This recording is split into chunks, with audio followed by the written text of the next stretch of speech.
আসসালামু আলাইকুম রহমতুল্লাহ। সম্মানিত দিনী ভাই ও বোনেরা, আজকের এই গুরুত্বপূর্ণ ভিডিওটি যে যেখান থেকে দেখছেন এবং শুনছেন সবাইকেই আন্তরিক মোবারকবাদ। আজ আমি আপনাদেরকে শেখাতে চাই আয়াতুল কুরসি পড়ে মাথায় ফু দিলে কি হয়। আবারও বলছি, আজকের আলোচনার বিষয়বস্তু হচ্ছে আয়াতুল কুরসি পড়ে মাথায় ফু দিলে কি হয়। বিস্তারিত জানার জন্য আর এই দামি আমলটা সঠিকভাবে শিখে রাখার জন্য সম্পূর্ণ ভিডিওটি দেখার অনুরোধ থাকবে। আর প্রতিদিন ইসলামিক নতুন নতুন ভিডিও সবার আগে দেখতে আপনার পর্যন্ত পৌঁছাতে আমাদের এই ছোট্ট চ্যানেলটি সাবস্ক্রাইব করার অনুরোধ থাকবে। সম্মানিত দিনী ভাই ও বোনেরা, আমরা সকলেই জানি আয়াতুল কুরসি নিঃসন্দেহে একটি ফজিলতময় আয়াতে কারিমা। যে আয়াতে কারিমার অনেক ফজিলত আছে, অনেক দাম আছে।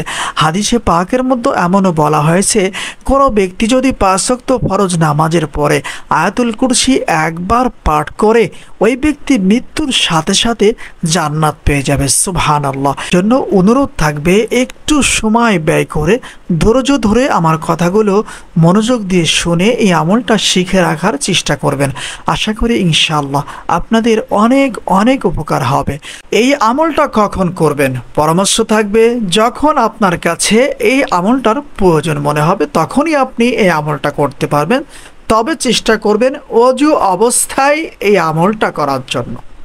ধরে নিন এখন আমার এই আমলটা করার প্রয়োজন হয়েছে, তাই এখন আপনাদেরকে এই আমলটা করে দেখাচ্ছি। সর্বপ্রথমে আমাদের কাজ হচ্ছে ওযু করে আসা, এরপরে এই আমলটা সঠিকভাবে শুরু করা। 3 বার ইস্তিগফার পাঠ করতে হবে। আস্তাগফিরুল্লাহ রাব্বি মিন কুল্লি যামবি ওয়া আতুবু ইলাইহি। এই তওবাটা জানা থাকলে 3 বার পড়ে নেবেন, আর যদি জানা না থাকে আপনাদের যেই তওবা ইস্তিগফার জানা আছে সেই তওবাটি 3 বার পড়ে নেবেন। যেমন আস্তাগফিরুল্লাহ আস্তাগফিরুল্লাহ আস্তাগফিরুল্লাহ। এই তওবাটি হচ্ছে সবচেয়ে ছোট তওবা, এর থেকে ছোট তওবা আর নেই। এজন্য যারা মোটেই কোনো তওবা পারেন না তারা এই ছোট্ট তওবাটি 3 বার পড়ে নেবেন। এরপরে চেষ্টা করবেন 3 বার দুরূদ ইব্রাহিম পাঠ করার জন্য। আর যদি দুরূদ ইব্রাহিম জানা না থাকে, মুখস্থ না থাকে, 3 বার এই ছোট্ট দুরূদ শরীফটা পড়ে নেবেন। যেমন সাল্লাল্লাহু আলাইহি ওয়াসাল্লাম সাল্লাল্লাহু আলাইহি ওয়াসাল্লাম সাল্লাল্লাহু আলাইহি ওয়াসাল্লাম। এরপরে আমাদের কাজ হচ্ছে বিসমিল্লাহ সহ আয়াতুল কুরসি পড়তে হবে। যেমন বিসমিল্লাহির রহমানির রহিম, আল্লাহু লা ইলাহা ইল্লা হুয়াল হাইয়ুল কাইয়্যুম লা তাখুযুহু সিনাতুন ওয়ালা নাওম লাহু মা ফিস সামাওয়াতি ওয়া মা ফিল আরদ মান যাল্লাযী ইয়াশফাউ ইনদাহু ইল্লা বিইذনিহি ইয়া'লামু মা বাইনা أيديهم وما خلفهم ولا يحيطون بشيء من علمه إلا بما شاء وسع كرسيه السماوات والأرض ولا يؤوده حفظهما وهو العلي العظيم। এই হচ্ছে আয়াতুল কুরসি। এতটুকু আয়াতুল কুরসি আমাদেরকে বিসমিল্লাহ সহ পড়তে হবে। আবারও আপনাদেরকে বলে দেই, বিসমিল্লাহির রহমানির রহিম, আল্লাহু লা ইলাহা ইল্লা হুয়াল হাইয়ুল কাইয়্যুম লা তাখুযুহু সিনাতুন ওয়ালা নাওম লাহু মা ফিস সামাওয়াতি ওয়া মা ফিল আরদ মান যাল্লাযী ইয়াশফাউ ইনদাহু ইল্লা বিইذনিহি يعلم ما بين أيديهم وما خلفهم ولا يحيطون بشيء من علمه إلا بما شاء وسع كرسيه السماوات والأرض ولا يؤوده حفظهما وهو العلي العظيم। বিসমিল্লাহ সহ আয়াতুল কুরসি পাঠ করতে হবে 11 বার। এরপরে দুরুদে ইব্রাহিম অথবা অন্য কোনো দুরূদ শরীফ পাঠ করতে হবে একবার। হয়তোবা আমরা অনেকেই ইউটিউব থেকে অনেক ইসলামিক ভিডিও দেখে থাকি, অনেক আমলের ভিডিও দেখে থাকি, যে আমল দেখে আপনারও মনে চায় যে আমি এই আমলটা করি, কিন্তু আমল করার পরেও আপনারা হয়তোবা ফল পাচ্ছেন না বা উপকার পাচ্ছেন না।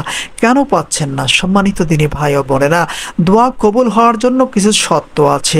আমল, তদবির, চিকিৎসা, কোরআনী আমল দ্বারা উপকার পাওয়ার কিছু শর্ত আছে। যেমন আমল থেকে উপকার পেতে হলে আমাদের সর্বপ্রথমই কাজ হচ্ছে সকল প্রকার মিথ্যা কথা ছেড়ে দেওয়া, কারণ মিথ্যা কথা হচ্ছে গুনাহ কবিরা, যা তওবা ব্যতীত আল্লাহ সুবহানাহু ওয়া তাআলা মাফ করেন না। এজন্য সম্মানিত দিনী ভাই ও বোনেরা, আপনারা চেষ্টা করবেন মিথ্যা কথা না বলার জন্য।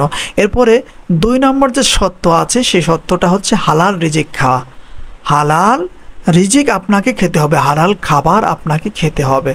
মিথ্যা কথা বলবেন না, হালাল রিজিক দ্বারা আহার করবেন, হালাল রিজিক খাইবেন। এরপরে আপনারা এই আমলগুলা সঠিকভাবে আমাদের দেখানো পদ্ধতিতে করার চেষ্টা করবেন।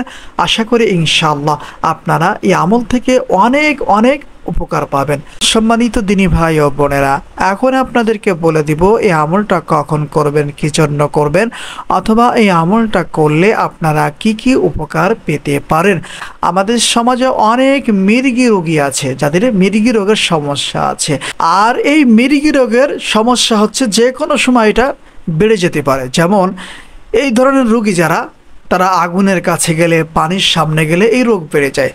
হঠাৎ করে আপনারা কখনো যদি এই সমস্যায় পড়ে যান, হতে পারে আপনার আত্মীয় স্বজন কিংবা আপনার নিজের ফ্যামিলির মধ্যে যদি এই সমস্যাগুলো থেকে থাকে, মির্গি রোগের কোনো প্রবলেম থেকে থাকে, সাথে সাথে আয়াতুল কুরসি বিসমিল্লাহ সহ 11 বার পাঠ করবেন।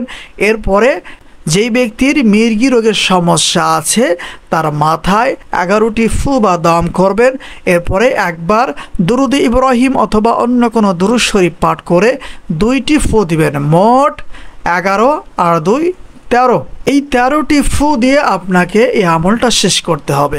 সম্মানিত দিনী ভাই ও বোনেরা, এই আমলের বড় একটি বাস্তবতা আছে। সেই বাস্তবতা হচ্ছে, কোনো ব্যক্তি যদি সঠিক সময়ে কোনো মির্গি রোগীর উপরে আয়াতুল কুরসির এই আমলটা করে তাকে ঝাড়ফুঁক করতে পারেন, আশা করি ইনশাআল্লাহ সাথে সাথে সেই মির্গি রোগী সুস্থ হয়ে যাবে ইনশাআল্লাহ। এজন্য সম্মানিত দিনী ভাই ও বোনেরা, সকলে চেষ্টা করবেন আয়াতুল কুরসি মুখস্থ রাখার জন্য। আমি দোয়া করি আল্লাহ সুবহানাহু ওয়া তাআলা আমাদের সবাইকে এই পবিত্র কুরআনুল কারীমের এই দামি আয়াতে কারিমা আয়াতুল কুরসি শিখে রাখার তৌফিক দান করুন। সকলেই বলি আমিন। আসসালামু আলাইকুম ওয়া রাহমাতুল্লাহ।